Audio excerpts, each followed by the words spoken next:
I feel tanned in here, guys. I'm not tanned. This lighting's great. Look at us. We look tanned. You're working with a couple of podcast guys who don't see the sun very often. Yeah. On this episode of Kingston Live, the YGK Emerging Musician competition brings rising talent to the Isabel stage. And we go back to the farm to chat with Kingston musicians, including Chris Koster of the Glorious Sons.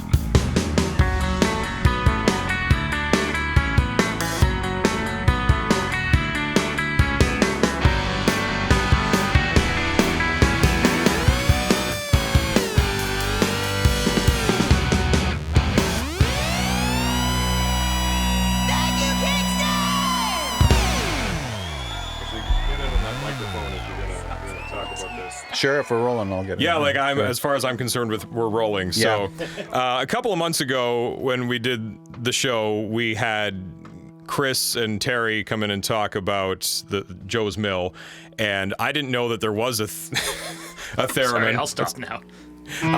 There we go, the Big Muff song. I didn't know that there was a theremin, and I'm like, I need to try the theremin. So I went in like the next day, and I said, where's the theremin? And they're like, it's out. So they put me on a waiting list, and I just got it in here like, and it's an old school a couple theremin. of weeks ago. Are there new school? Yeah, we recorded theremins? a record with the Hirachis about a year and a half ago, and we had a theremin player come in, but he had a digital theremin, so it works the same style, but it has built-in effects. So it has built-in reverb. It has like, you can go to keys as well and cheat a little bit. So you go to the key of C and it'll keep you within pitch. Neat. So you're cheating a little bit. Yeah, you're cheating a bit. But you still, okay. But then you can smoke a bit more and still be able to play it. Let that go. Let's let the people have some fun with this. Oh, this is Claire. Claire, give it a shot. Yeah, see the one, there's two antennae. One is the pitch, the other is the volume. That's like your volume pedal over there. Yeah. Now slowly pull your hand away. Now, the best part about the theremin is watching how people react to it, because some people will get funny with their hands. Other people will sort of dance around the theremin. Claire, don't use your feet. Claire likes to destroy our eardrums. It's like Morse code or something, yeah. Now, it's a volume pedal, though. It's not on or off, right? You can move your hand, just pull it back a little bit. Slowly back, slowly. It sounds like you're letting air out of a balloon. Air out of something. Okay. So yeah, hours of good, clean fun with the theremin. Yes, Sure. Good, clean fun. Clean fun until you turn the distortion pedal on. Yeah, the distortion It's is good key. muff fun. Not sure if we can say that. No. For those listening, if you take the theremin out, it is a lot of fun with guitar effects. I had some distortion, some delay, an octave. That was a lot of fun. Yeah. The harmonizer got a little messy. Let's turn this thing off now. I think we've exhausted this subject. You could just put it in your backyard and the squirrels would come by and sort of, you could tell when it's on or off, maybe. The school across the street would think you're from space. This is a long introduction. Hello, I'm Johnny Sand. Hello, I'm Riley Jabour. And this is the Kingston Live podcast, where we discuss everything happening in the first capital of Canadian music. Before we get to these other folks who have been talking, we will get to them in just a moment. A few little announcements, and some stuff you don't know. So I purposely kept this from you because I wanted to surprise you.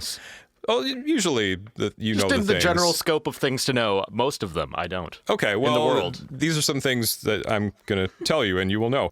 So we've got a little sort of partnership going with the Grand Theatre. We're going to be giving away some tickets to some shows every month for the foreseeable future. More on that a little later when we have our concert listings. It's funny, I feel like you and I are still radio people very much. I still feel the need to tease things, like sort of ignoring the fact that people don't have to listen to this sequentially and they could just jump. Yeah, they could just scrub ahead. Yeah, but they probably won't. Hopefully. Listen to the whole interview. It'll be fun. Yes. I hope so, yes. The other thing is, I don't know if you've heard this, because I think it was just announced today, Spearhead is presenting the YGK Music Series. Did you know about this? Yeah, kicking off with the Honest Heart Collective in September. Yes, and we are going to be involved in that as well. Yes. I saw our logo on that when I was on Facebook earlier. Oh, damn. I was like, oh, okay, we're involved in this. Neat. Rob told me the other day, and I was like, did you tell Riley Jabour yet? He said, no, I'm going to surprise him. But no, okay, you saw the damn logo on the sign. Okay. So we got those things going on.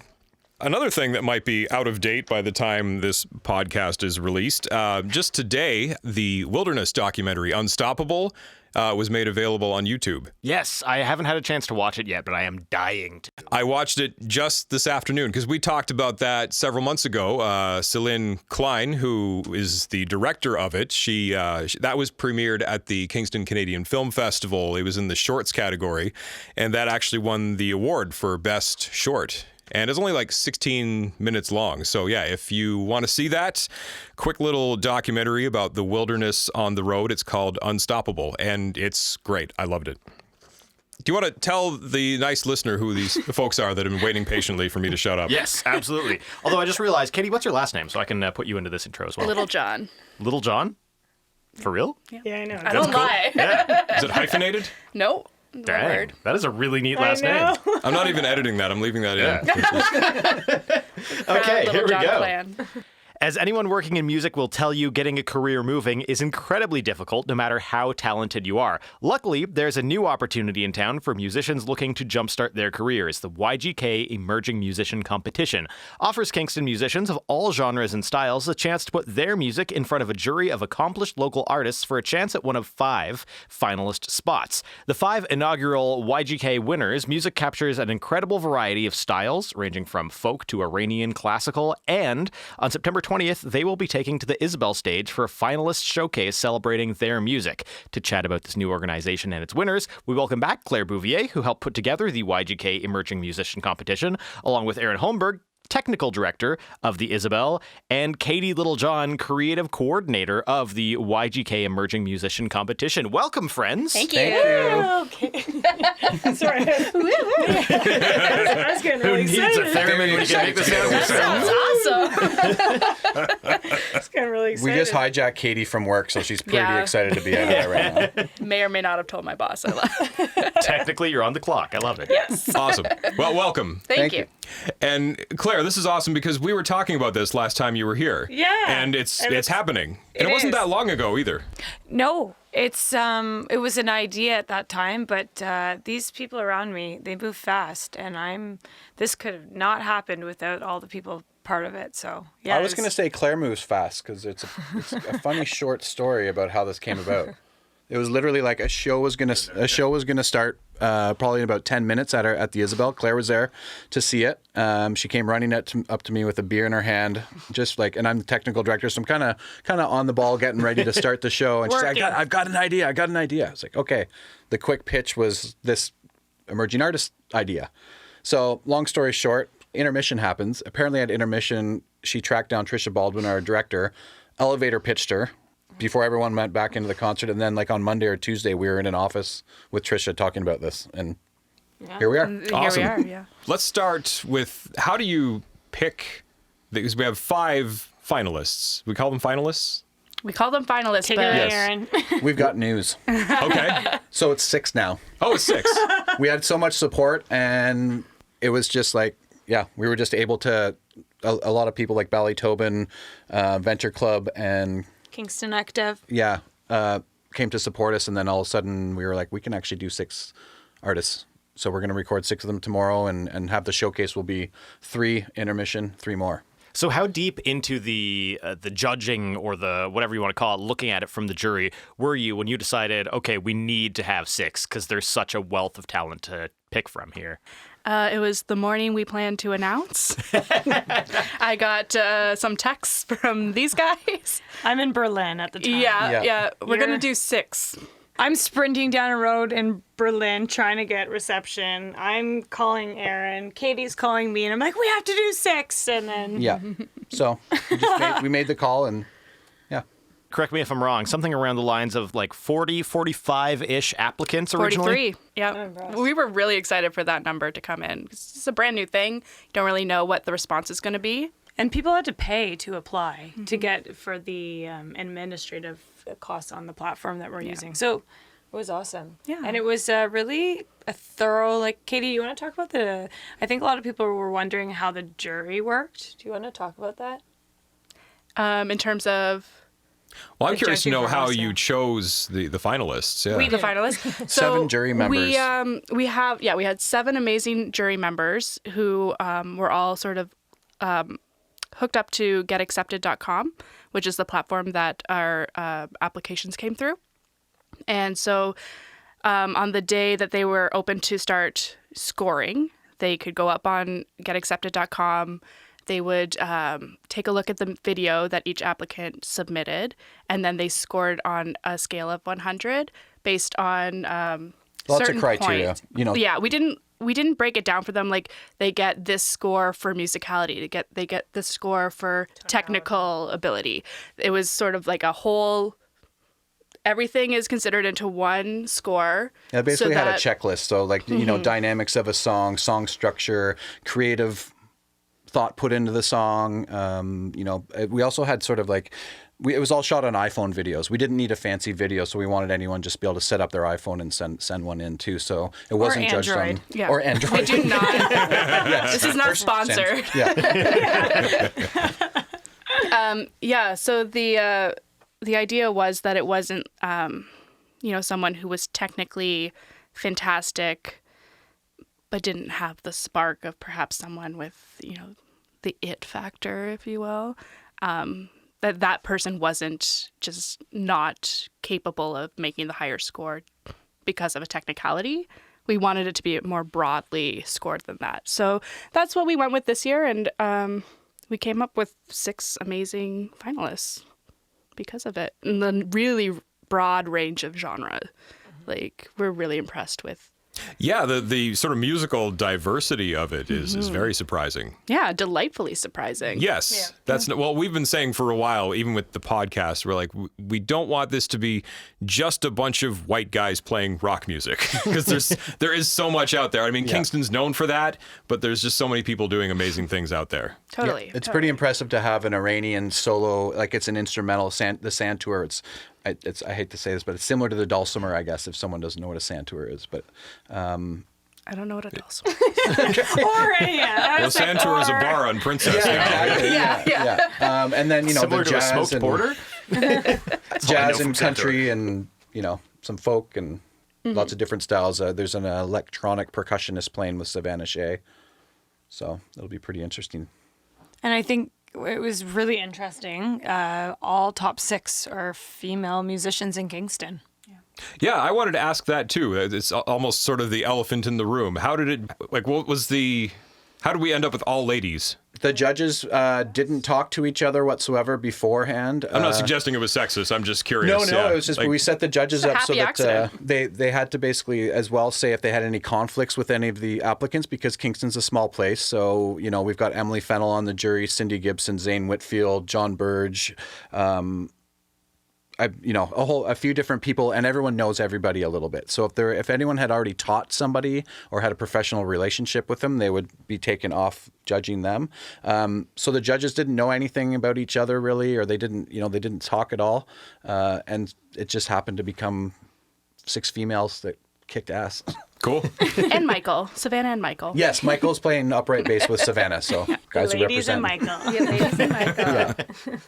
We've talked before on the podcast about how being a musician who's trying to make a living out of being a musician and being an entrepreneur are very similar tasks and very similar efforts. And I feel like this competition is a perfect marriage of those two things, both in the fact that you used your elevator pitch to get it started, but also in where this takes the finalists and those who make it through the competition, so to speak. Yeah, I think that was, I really shouldn't start a response with very casual. It's better with you than starting guys. with no, I don't know what you're talking about, Riley. I realized I'm getting too comfy in here.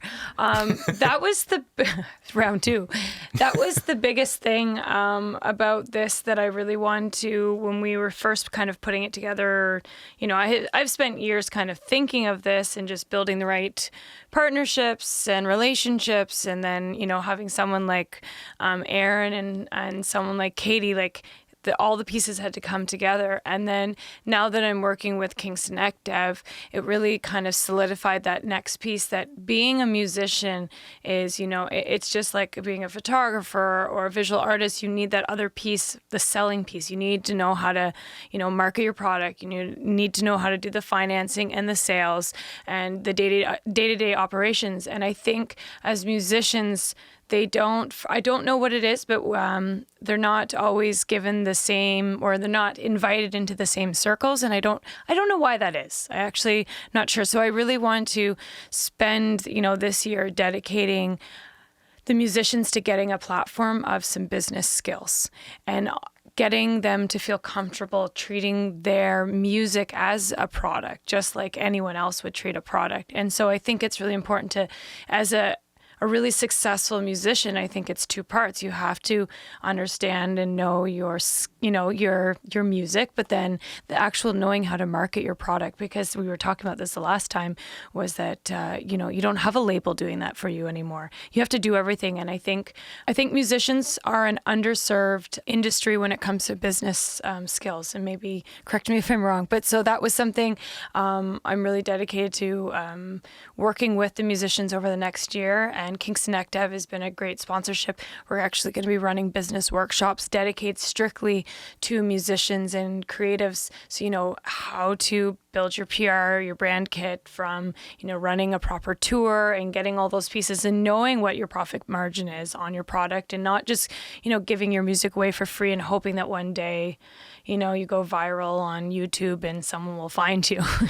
It's you have to take it a little more in a different direction. So that was a really long answer, but the idea, everyone's falling asleep. I think you were yawning. I tried to subtly scratch my beard to cover that up. Well, before you wrap it up. Subtle cue, Claire, stop talking. Venture Club is also a big part of the business side of things. One of the prizes in the prize pack, which is an amazing prize pack, is a year's membership with the Venture Club, so that they have co-work space to go to and sort of get themselves in that headspace of, this is my business as well as my art. Mm-hmm. It's going to be awesome for all these musicians to actually have, like Katie said, a startup space. So it's more than just, having the pieces and the mentorship, but having the space. Venture's been incredible. AJ Keelty has been awesome. He's given them all a full year to go and work in a space that they can dedicate outside of, being in the studio creating music. They can be working, collaborating with each other, which I'm so excited about. This is exciting. No, it's great that this is coming together. And again, coming together so quickly. We only talked about this a few months ago. That feels like so long to me, though. Like, if something can't happen in a couple months. When was that? It was... like March? Yeah, it was about 3.5, 4 months ago, max. I think one of the suggestions was, hey, when do you want to do this? Maybe like next spring or next summer? I was like, no, we want to do it this fall. So, and it's like, you just roll with it. I love the part that this is a recording and a video that these bands will get to showcase themselves, because I think one of the things Claire had said to me to begin with was studios are expensive. Whether they're a project studio in town here, it costs a lot of money for a band to go in for a full day.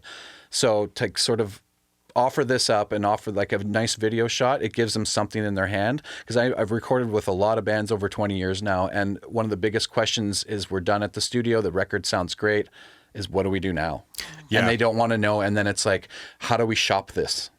And I know bands now that are working with higher end producers, and they have to do the same thing. You have to create it and then shop it, as opposed to record companies coming to you and then saying, hey, make an album for us. It's like, you make the album and then prove yourself, I guess, like to someone to support you. Let's talk about the event on the 20th, September 20th. What's that going to look like? What's happening?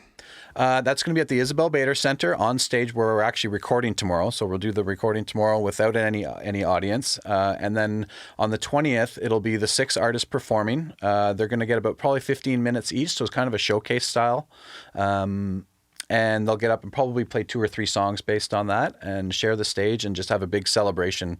And I think the most exciting part about this night is some of these musicians never have had this opportunity to play on, I would say, one of the best stages in Canada to play. And we're so lucky. I can't help but mention, I remember that night at the show, this is why I was like, we have to do this, or I have to do it, or someone, whoever wants to join forces, is there was a couple actually musicians that night of the show just dying to talk to Aaron, because Aaron, like, he's very well recognized in the community, and like it's incredible watching how many musicians just want the chance to record, but they can't afford it, and it's really costly. And sometimes, you know, if you pick the wrong person to work with, you have to start from scratch, and you've paid the money and you've done the recording. So it was just neat when I was watching. I was like, okay, this is not only a great prize because, you know, Isabel's been so supportive of this, but we're bringing in like someone like Aaron that's also going to be the guy on the job to make the sound perfect. So I think that's like the big part of the night is that we're working with some of the best people we have in the industry, and also having the best stage for these well, in this case, these women and Michael. Poor Michael, he's going to hear this. Michael, we love you. To be able to have the chance to perform on a stage like this, which I got up there tonight. I was like, oh, I want to play up here now. I was like, when can I come in and bring my fiddle in? Can I just have like 20 minutes by myself in here sometime? It's true fact. Such a beautiful venue. Yeah, it's an amazing spot. It's an amazing place to work. I came from the background of working at a studio with the Tragically Hip for years, and now I've been lucky to come into this other beautiful space in Kingston, of all places, to have this sort of performance, you know, world-class performing arts center. And it's an incubator. So this project makes complete sense because it is Queen's University.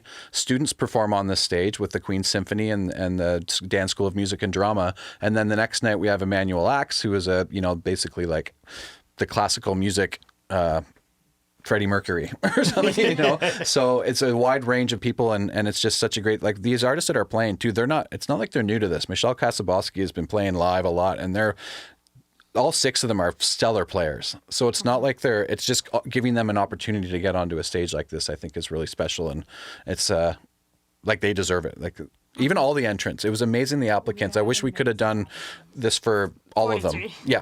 But the competition will happen again. I was going to ask about that. We keep saying inaugural event, implying there will be another. Exactly. Yes. Yeah. I believe biannual, probably. Biannual. But I think that's a talk anyways. That's what's word on the street.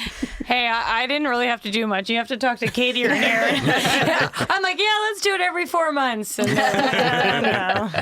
Well, if this is continuing to happen in the future, and we talked about how some of the performers and finalists are so seasoned, I found it interesting that you left it up to the applicants it was self-defined as emerging talent. It was up to the applicants. It was also the jury's responsibility to sort of weigh that. It's tough to define, right? Like to say emerging is it's not an insult to someone, but someone might go, I'm not emerging. I've been playing for 20 years, and we didn't know how to word it otherwise, because we just meant if you haven't had a professional recording contract before, apply. Also, I think it's really interesting, the emerging, like you said. I know musicians that enter the competition, and one in particular has been playing forever, performing, and has never recorded something. So this is, for me, and for looking at this is an opportunity, the next stage of growth and confidence in their music career, because I think that recording piece, it's a little permanency out there of your sound, and I think this is the next step for these musicians. So yeah, I guess I like that they can determine if they're emerging. Our applicants, too, the age range was 18 to about 55, I think. So pretty diverse age group, too. Absolutely. Yeah. Should we name the artists that are like at all? Yeah, we gave a lot of love to Michael specifically, but we should shout out everybody else. So now that we have 6, we have Sadaf Amini, Savannah Shea, Abby Stewart, Michelle Kasaboski, Alex Mundy, and Julia Finnegan. A really wide range of amazing talents. Yay! Woo, ladies! Yay! And Michael! And Michael, yes. Oh, this is going to be fun. There are more gentlemen on the stage tomorrow. There's Dave Barton's playing guitar, I think, for Michelle, and there's some, familiar faces from the Kingston music scene, and they submitted an original song, and then it was, if you write a better song in between now, or you want to do something different, go for it. So September 20th, somebody wants to see this show. Where do they get tickets? Katie? Go to www.queensu.ca/theisabel, and you will find it right there. There's something very ominous about that. I would like her to talk for more the CBC. It's like the voice in the airport or something. It's like the call waiting voice. I like it. You can also come in person to the box office at the Isabel, 390 King Street West. Open Monday through Friday, 12:30 to 4:30. You can call us 613-533-2424. Beep. I don't know how else to say it. Katie has way more talents than we knew. This is amazing. It's a secret. Yeah, all of those ways are great ways. And probably some giveaways at some point. Yeah. And I think the biggest thing is we're really encouraging, you want to fill the house, because that's the biggest thing. At the end of the day, if you were listening, get a ticket, because I think the whole purpose of this is, as musicians, you need an audience.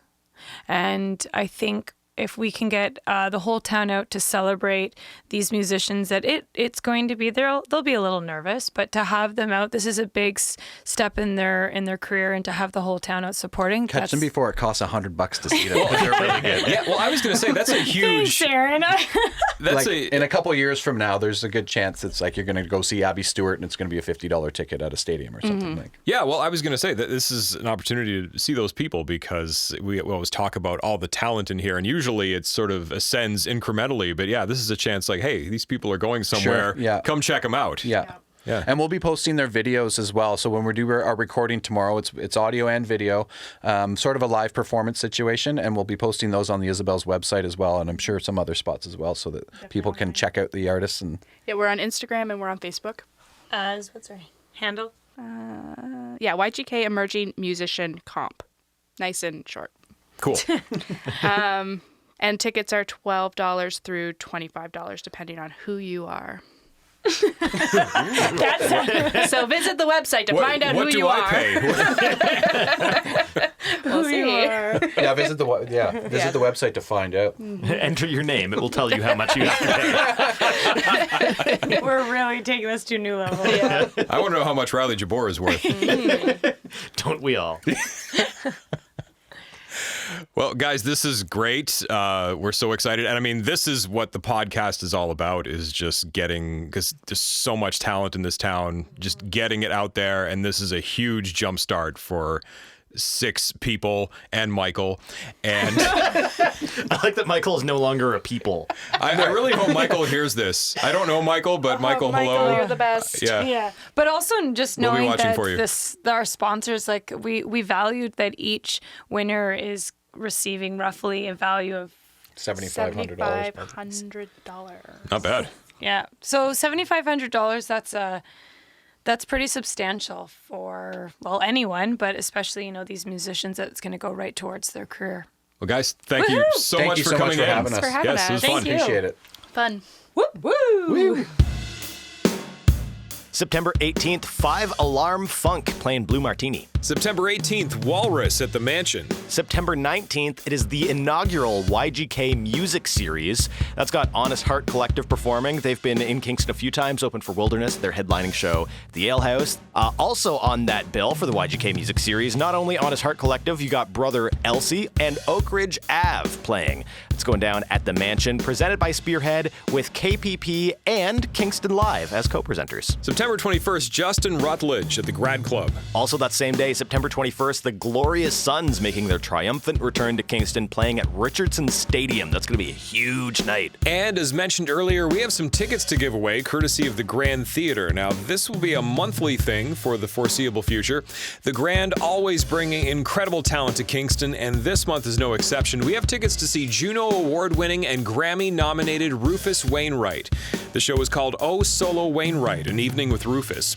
Rufus has 9 albums to his name. He's collaborated with artists like Elton John, Joni Mitchell, Mark Ronson, and on September 28th, he's coming to Kingston. Follow us on Instagram for a chance to win tickets. October 5th, the Good Lovelies are playing at the Spire. October 5th, The Slide is at the Mansion. Listen Up Kid is opening. And I gotta say something about The Slide, because they recently won a competition to represent Canada at Wacken in Germany. If you don't know Wacken, it's like the biggest metal festival in the world.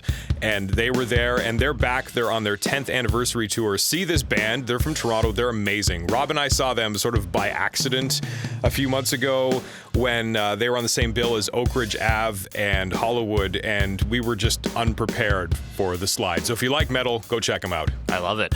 October 9th, Old Man Ludica at the Mansion. October 17th, Pup is at the Ale House. I can't wait for that one. That's hot off of the Polaris Prize what do you want to call that? Showcase, I guess. They're playing towards the end of September. Who knows? They may be Polaris Prize winners by October 17th. Get your tickets before it sells out. Tuesdays are open mic night at Musiki and Riverhead Brewing Company and jazz night at Olivea. Wednesday is open mic night at Rose and Crown with Tom Savage. Wednesdays are also Folk Wednesdays with the Goodnight Irenes at Musiki.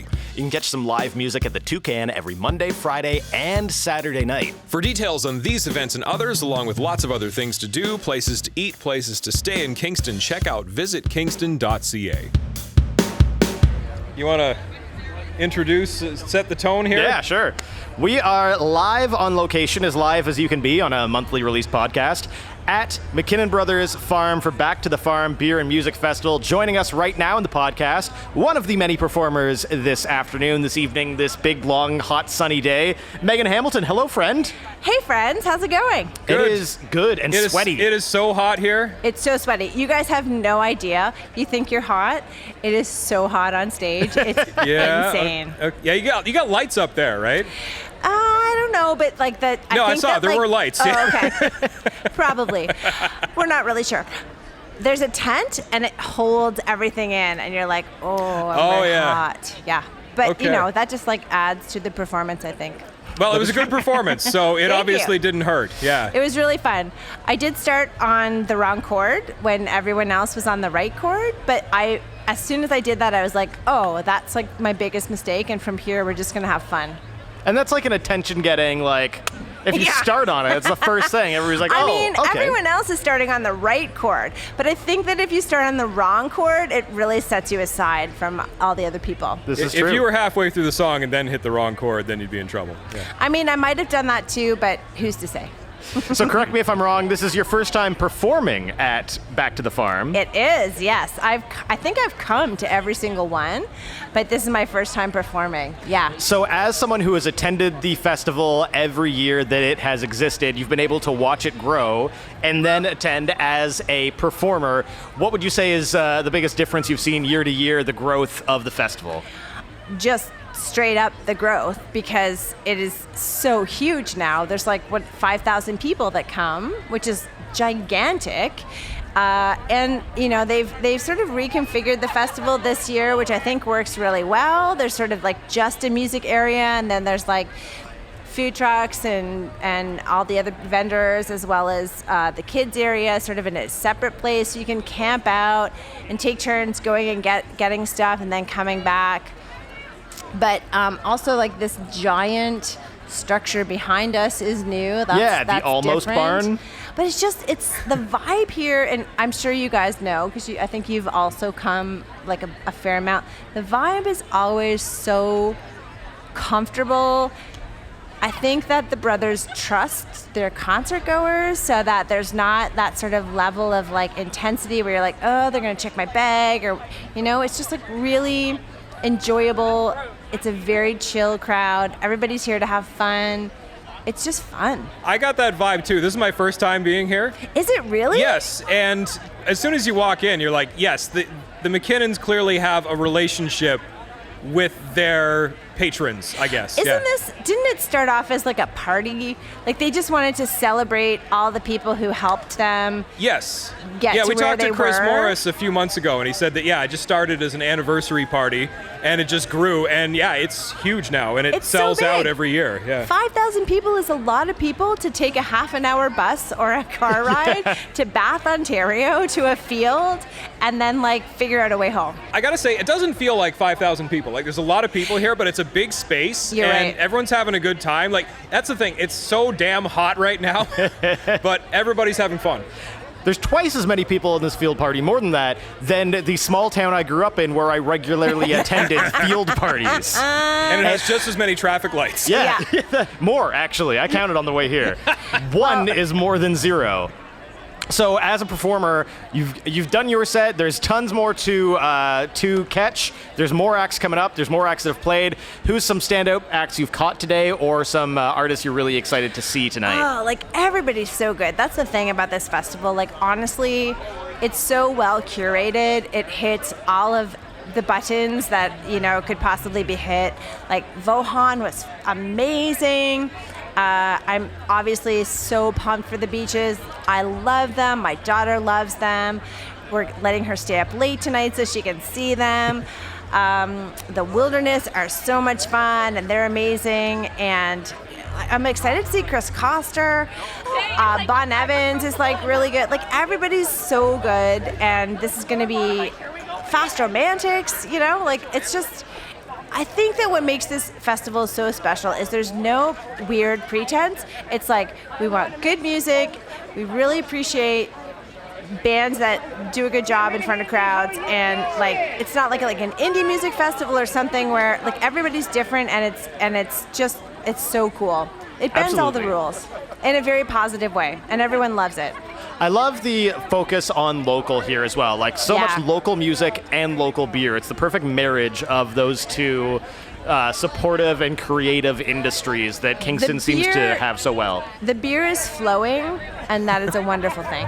This is also probably the drunkest I've ever been on this podcast. I'm only 2 beers deep. This is but, also the some drunkest is more than I've none, ever been on this established. podcast. However, it's my first time on this podcast, so this was fun. You guys are doing an awesome thing. Thank you. Yeah.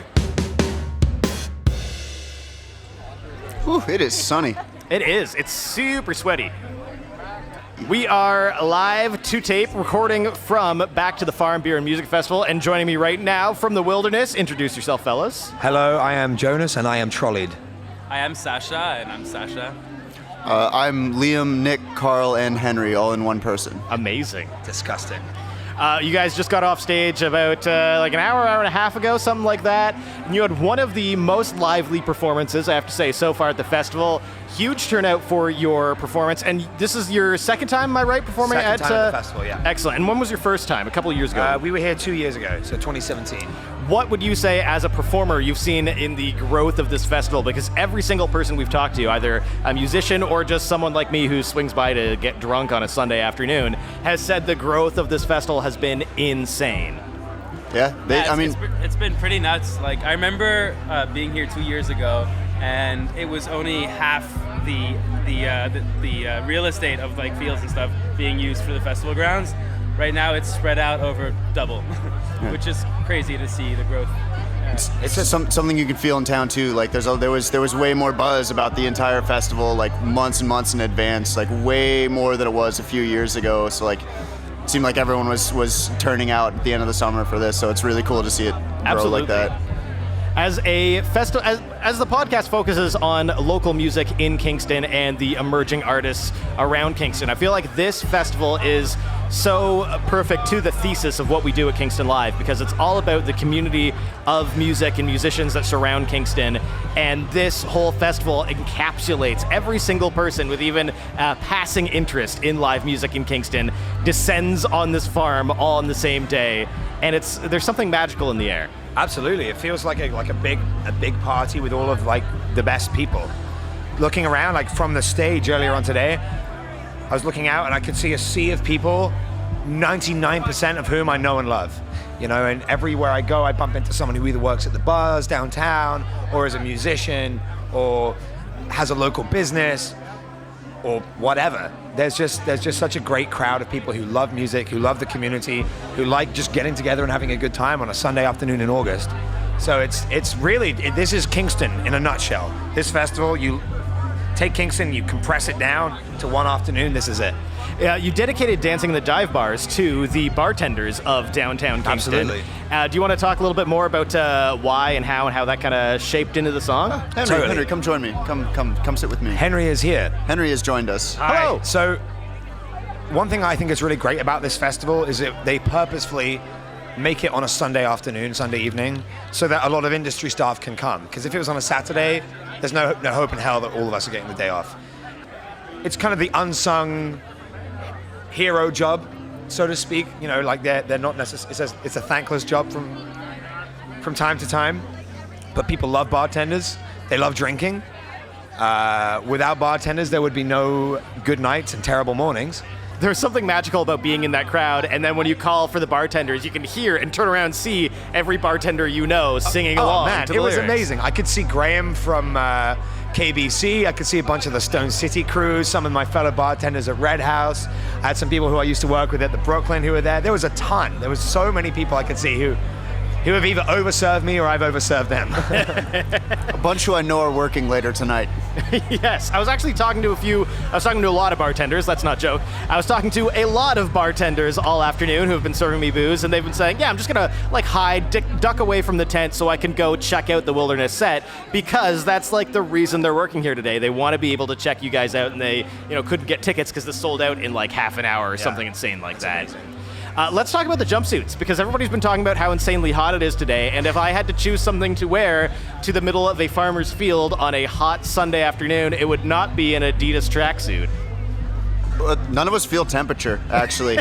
It's something we found out a long time ago, that we just don't get hot or cold at all, and that's why we tour to the worst possible places at the worst possible times. Dude, so, Henry sweats in negative 30-degree weather. Yeah, it could literally be in Antarctica and like Henry would still be dripping sweat. So like temperature means nothing. We just need to feel the spirit of rock and roll, and the tracksuits help with that. So That's why we're all into hot sauce. So we all like chug some hot sauce before going on set, and we learned this in Arizona. Yeah. But to go back to the tracksuits, The true star of the hour. this was actually Carl's fault. So we were coming back from a gig in Hamilton, and we were driving past the Adidas outlet store at like 401 and Division, and Carl was like, "Oi, bruv, stop here. I want to go buy a tracksuit." And this was the day before. No, this was Canada Day. No, it was the day before Canada Day. Canada Day. And I was like, "Bruv, if you give me a tenner, I'll wear a red and white tracksuit on stage for Canada Day." And he was like, "Bruv, we should all buy red and white tracksuits. That'd be hilarious." So we went in and we said to the manager, "Excuse me, can we buy 6 tracksuits and then bring them back tomorrow?" And she was like, "Why?" And we're like, "We're a band." And she was like, "Okay, that's fine, sure." So we took them. They were a hit on Canada Day. And then Dan Reed, one of the owners of Red House, I told him about this. He was appalled that we would take those tracksuits back to Adidas after sweating through them. So we said that if we put a Red House patch on the tracksuits, he would buy them for us. So these tracksuits are sponsored by Red House, the best bar on King Street, the best bar downtown Kingston. Shout out to Red House. Big shout out to Red House. Yeah. Shout out to Kingston Brewing Company. Shout out to Kingston Brewing Company. Shout out to Zane. To who? To Zane. Zane? Yeah, just shout out to Zane. Oh, yeah. The guy deserves a shout out. I love you, Zane. I love this. Is actually pretty innovative, because I can't think of any other bands I've ever heard of even try to do like the NASCAR style sponsored ads on your outfit. Yeah, we'll sell out. Yeah. 100%. Yeah. Give us money. I don't care what We'll brand do is going on there. We're selling out. The Please, we Wilderness have a is up lot for more sale. space on the Wilderness tracksuit for logos. Is for capitalism. Yep. 100%. Pay us. We I'm want kidding. money. No, the proletariat shall rise again. By the way, we still have a lot of advertising real estate on our van. Yeah. So if anyone's interested, just hit us up. Also, we're very concerned about global warming, so like fuck corporate America as well. Yeah, fuck corporate America. Fuck climate change. Yeah, I'll pay you to write that on the van. Yeah, fuck climate change. I mean, we do it for free, but no, but very seriously though, what was the question here? I'm very lost. What's that, Lee? What was the question? I don't know why we're We're talking talking about climate change. No. You're Give Jonas his soapbox. Yeah, we're all gonna Jonas, die. let's You're go listening to climate Climate Change Hour on Kingston Live podcast with your host, Jonas Lewis Anthony, a paranoid climate change terrifieder. I just wanted to put the word out that climate change is going to kill us all unless we do something. Recycling isn't enough. Disposable straws, they are not enough. We need to dismantle the oil industry, dismantle corporate greed in order for humanity to survive. And also listen to the Wilderness. Yep. All right, that's a perfect spot to cut it off right there, I think. Absolutely. We're not going to hit any bigger issues than the fact that we're all going to die. The wilderness is for the environment. Yeah, the wilderness is for the environment. Wilderness is for the wilderness. The wilderness Yeah. is for the wilderness. Wilderness for the wilderness. We wouldn't exist That's without good. it. Actually, I do have one more thing. I hate to continue off that perfect endpoint, but now available on YouTube, just went up a couple of days ago, Unstoppable, the Wilderness documentary movie, short film, is available. Do you want to tell all the folks about this? Celine. Celine, tell us Yeah. about the movie. You're right there. Come on, Celine Celine. doesn't want to tell you. Does she? Hello. Hello. Welcome back to the podcast, Celine. Thank you. Unstoppable, now available on YouTube. Tell the folks where they can get it, besides on YouTube. If you want to see my documentary, you can come on my Facebook page, Jamstone Productions, and you can see the English version and the English version with French subtitles. And yeah, check it out. Shout out to Celine. It won awards. It won Best Local Short at the film festival. Celine was very brave. Came on tour with a bunch of wild, strange men to Northern Ontario. Shut up, Kaylin, in February. And made a film about it, and it's amazing. Outstanding. We're very proud of her. And we're very proud of all of you. Thanks for stopping by the podcast. Thank you very much for having us. We love you. Cheers.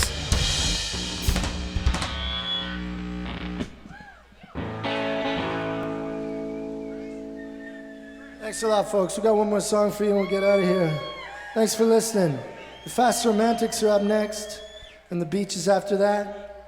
Got a long night of beautiful music coming your way. My name's Chris. That's Keith. That's Brendan. CK, if you don't know. If you don't know, you better act like you do. This is called I Found Out.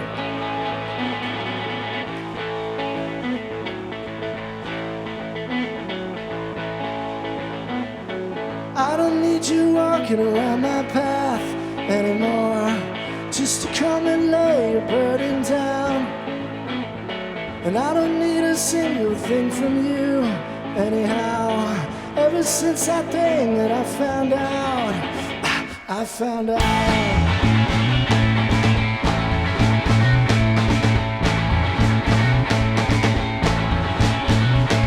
I don't need you talking around my back anymore, just to keep my name out of your mouth. It never tasted right upon that tongue, so just spit it out.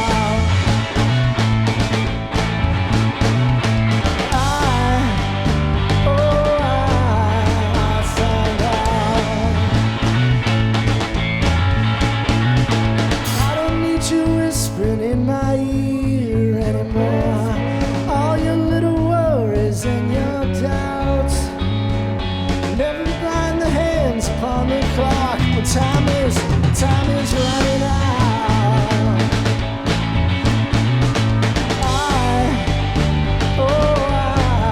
I found out.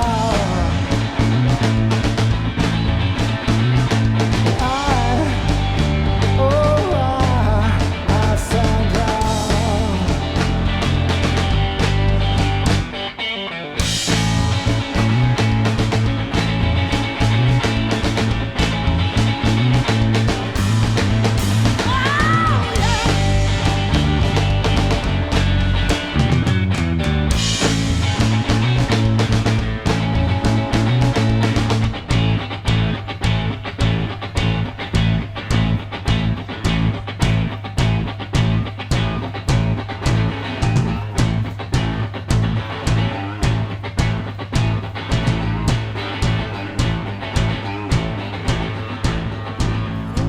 Walking around my path anymore, just to kick that same old shit around.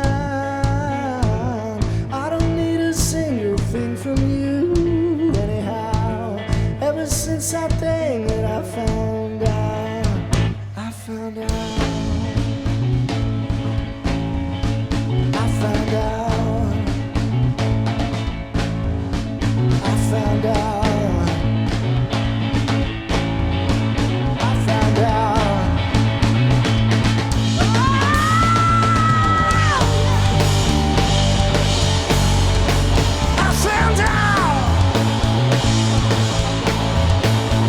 Oh,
Thanks a lot. Enjoy the rest of your night.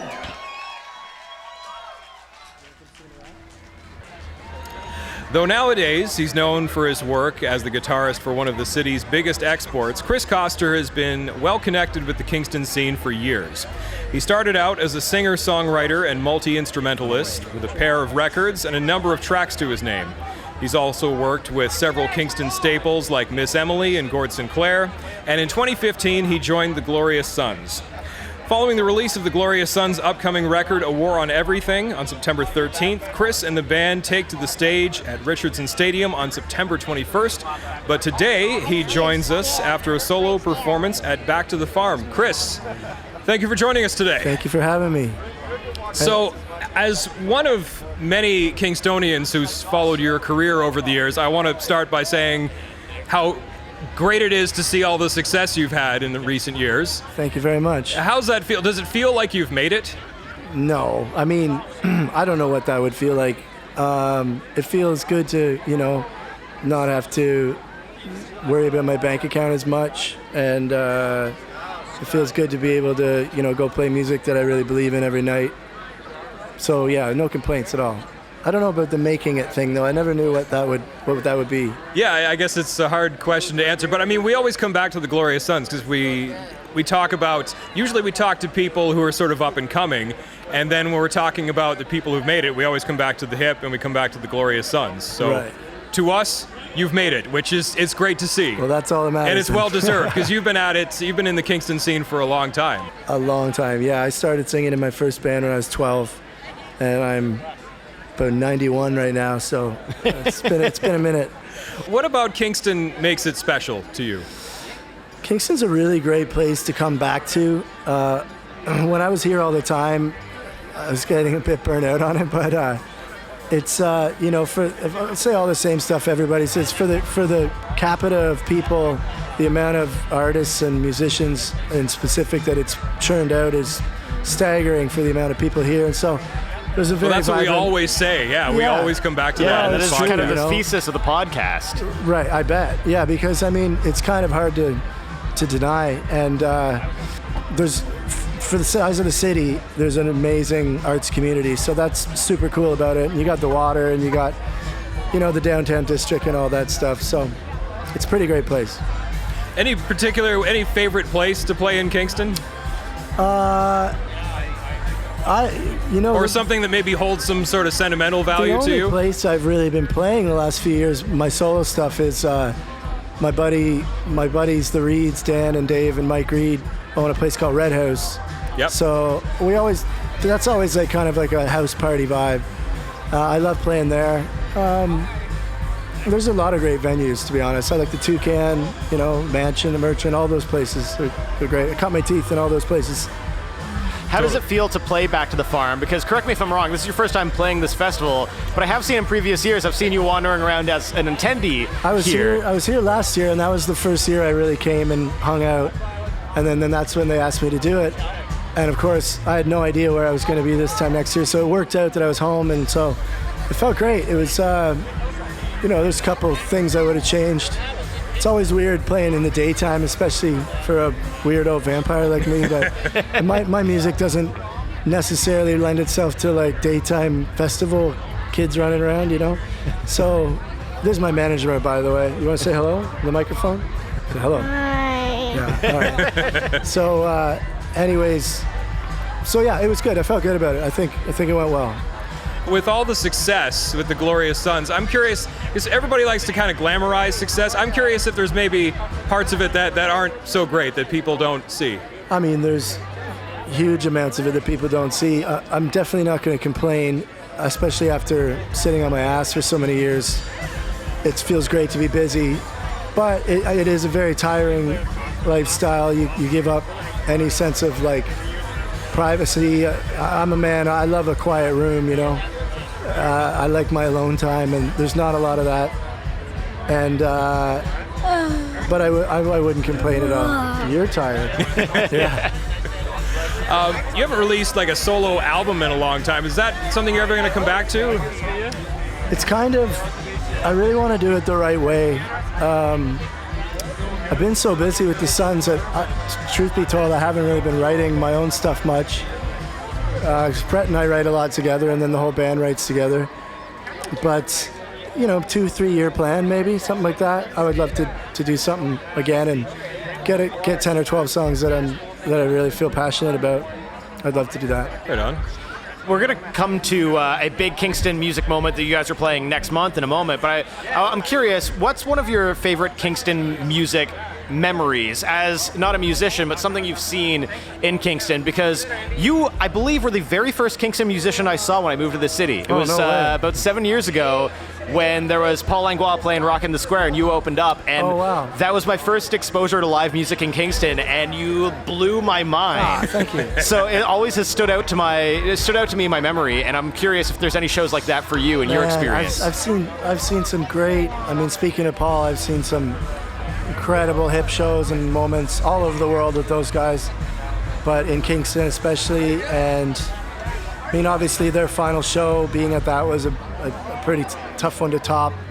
I've seen a lot of great music go down in this city. It's almost, it's tough to pick one. Fair enough. Probably one of my own shows. Any advice for aspiring musicians? Don't do it. No, I've always been wondering if someone's going to drop that one. No one's done it yet. You know what?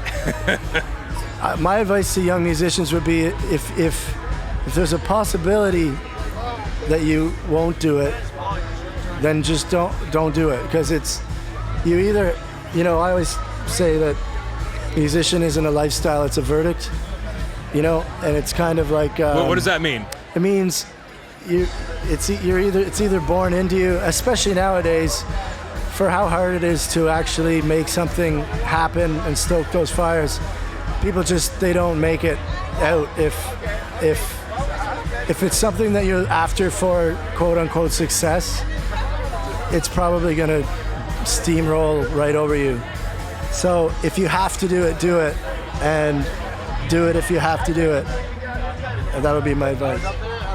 Well, the next big thing on the docket for the Glorious Sons, of course, Richardson Stadium. You guys are playing that. How did that come to be? Because Richardson is one of those venues that doesn't get a lot of live music acts. It's a fantastic sports venue, I guess is the best way to describe it. But there's less live music there than there could be, perhaps. Was that somewhere that was on the radar for a long time? Not to my knowledge. I think, was the last show there the Hip in like 94 or something? Well, I was thinking about that, because there was that long hiatus where the Hip didn't play Kingston for like 10 years, and I think that was the last one before that. I think that was around Fully Completely. I think they did the Memorial Center the year after on Day for Night, and then that's what they were like, never again. Well, and people forget that. There was a solid 10 years where the Hip didn't play Kingston because there was just no place to put them. I think they're a big part of why the K-Rock Center got built, or whatever the hell they call it now. But definitely. Yeah, no doubt. Yeah. So, we have them to thank for that too. Yeah, I don't know about the Richardson thing. I definitely don't think of it as a venue, but it's gonna be a magical night in Kingston. It's gonna be cool. We're looking really forward to it. We're gonna try to put something super special together. So. Anything else you guys want to talk about? That's pretty much... Well, we did just have about half a dozen drunk people pose in the podcast, so I'm curious, being a Kingston musician and somebody who's a known person, a known name, and a performer, everybody we've talked to so far today has said how great this festival is running into people they've known and they see and all of that. I'm curious, how many people have you run into today that you've just had the chance to catch up with, or that you haven't seen in a little bit because you're so busy on the road now to town these days? It's kind of that day, like it's always one of those days where you come out here knowing you're going to know 40, 50, 60% of the people here, and so it's always just a bunch of friendly faces, and it's a great vibe, and the weather's been awesome, and you can't really order up a better event than this. So yeah, it's awesome. Well, Chris, congratulations on all your success. Thank you, sir. And good luck at the big show at Richardson Stadium. And thank you very much. Thanks so much for taking the time to talk to us today. Thanks for having me. Thanks, guys. Say thanks. Thanks to the Mackinnon Brothers for letting us hang out and do our podcast here as well. Cheers. Thank you. Special thanks to Sideshow for the live concert audio. This has been Kingston Live. We encourage you to rate us on your listening platform of choice and subscribe where possible.